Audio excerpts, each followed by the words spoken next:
Parou tudo agora, parou tudo. Vou fazer uma das questões aí mais importantes que tem não só na parte de elipse, mas na parte de cônicas em geral, que é a questão aí 29. Tem parecido com essa questão aí, tem diversas, tanto no capítulo de elipse, quanto de hipérbole, quanto de parábola. Ele está falando de um negócio que é importantíssimo, que é sobre obter tangentes.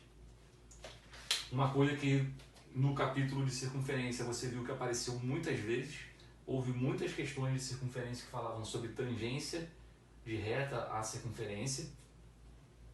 E lá no caso de circunferência, tangência significa que a distância do centro até a reta é igual ao raio. Pois bem, para elipse, hipérbole e parábola, o processo para achar tangente é um pouco mais complicado.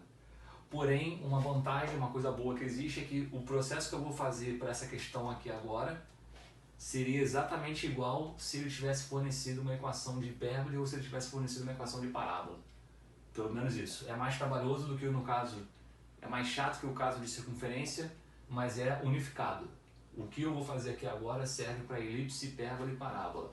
Então por isso você vai ver muitas vezes, porque nesse capítulo você vai ver muita coisa assim, no de hipérbole também, no de parábola também. Então vai ser um problema que você vai exercitar muito. E, inclusive, em algum momento, mais para o final, eu vou fazer um resumo sobre esses negócios de tangência, porque existem tipos diferentes de problema, mas existe uma ideia central que inclusive vale para elipse, hipérbole e parábola, isso que é uma boa. Então o que ele pediu foi: obtenha as tangentes, repara que está usando aí no plural, a elipse de equação assim, paralelas a essa reta aqui. Então eu tenho essa elipse aí, tenho a reta y igual a x. Se for ver aqui, o centro da elipse é 0, 0, e a reta y igual a x também passa no 0, 0. Então por isso que a reta está passando aqui no meio da elipse. Aí ele falou: obtenha as tangentes à elipse que sejam paralelas a essa reta. Por que ele falou no plural? Porque eu consigo traçar uma tangente à elipse acima da reta vermelha e uma abaixo. Por isso que ele falou no plural. Isso tudo aqui é paralelo. Isso aqui é paralelo a isso, que é paralelo a isso. Então tenho duas retas verdes, uma tangente por cima e outra tangente por baixo, paralelas todas elas paralelas à reta vermelha. E aí a missão é essa: obtenha aí a equação dessas duas retas verdes, a T1 e a T2. Aí esse bizu aqui, que você tem que guardar, anotar, circular, decorar, é um bizu genérico que servirá para problemas de elipse, de hipérbole e de parábola. Esse bizu aqui é único, então isso é ótimo. É uma coisa, é um método, é um processo que serve para várias coisas diferentes. É uma das melhores coisas que tem. E o processo é o seguinte: primeiro você tem que caracterizar a reta. O que significa caracterizar a reta para esse problema? Ele disse que essas retas aí que ele pediu tem que ser paralelas à reta vermelha. Então você tem que lembrar da teoria de retas. Pô, você tem que lembrar da teoria de retas? Claro, né? Matemática, isso aqui é ciência, é uma coisa só. O que você estudou em retas continua valendo até agora. Então, em retas, como é que eu caracterizo retas paralelas? Eu sei que para as retas serem paralelas, elas vão ter o mesmo coeficiente angular. Então, se o coeficiente angular dessa reta aqui é 1, né, que é 1x, então o coeficiente angular das duas retas verdes, que eu botei aqui T1 e T2, também é 1. Então essa equação da reta verde de cima ou da verde de baixo tem esse formato, com certeza. É 1x mais b. Por que é 1x? Porque o m da reta T tem que ser igual ao m da reta vermelha. A reta vermelha aí e as retas verdes tem que ter o mesmo coeficiente angular. Então se aqui é 1x, coeficiente angular 1, também tem que ser coeficiente angular 1 para as duas vezes. Então, isso que eu chamo de caracterizar a reta. Nesse caso, como ele falou de paralelismo, eu sei que a característica vem do coeficiente angular ser igual. Então, eu caracterizei as retas. As duas retas verdes têm essa cara. O que a gente precisa para matar a questão é achar isso. E aí, o passo 2 é achar, eu botei achar entre aspas, porque a gente na verdade não vai fazer isso. A gente vai começar a fazer isso, mas vai interromper no meio, que é achar a interseção com a figura. E repara que eu escrevi figura, nesse caso é elipse. mas poderia ser hipérbole, poderia ser parábola. Então, eu vou achar, entre aspas, a interseção da reta com a elipse. Ou seja, eu vou montar esse sistema aqui, ó, a equação da elipse e a equação da reta. Eu vou fingir aqui que eu vou achar a interseção entre os dois. Então, eu estou fingindo que eu estou interessado aqui nesse ponto, por exemplo. Eu não quero esse ponto, né? Eu quero a equação da reta e eu vi que para a equação da reta basta achar o B. Mas esse processo aqui que vai me fornecer alguma coisa para achar o B. Por quê? Como é que eu faço a interseção dos dois? Vou substituir o y da reta no y da elipse.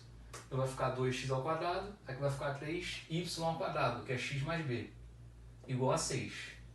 Dei uma ajeitada, eu acho, repara o seguinte, eu acho essa equação aqui do segundo grau. Em x, 5x ao quadrado, mais 6bx, mais 3b2 menos 6 igual a 0. Aí agora é que eu raciocino. Raciocina. A interseção para essa figura, elipse, e também vai valer para hipérbole e parábola, a interseção de uma reta com a elipse, no caso da reta ser tangente, a interseção é única.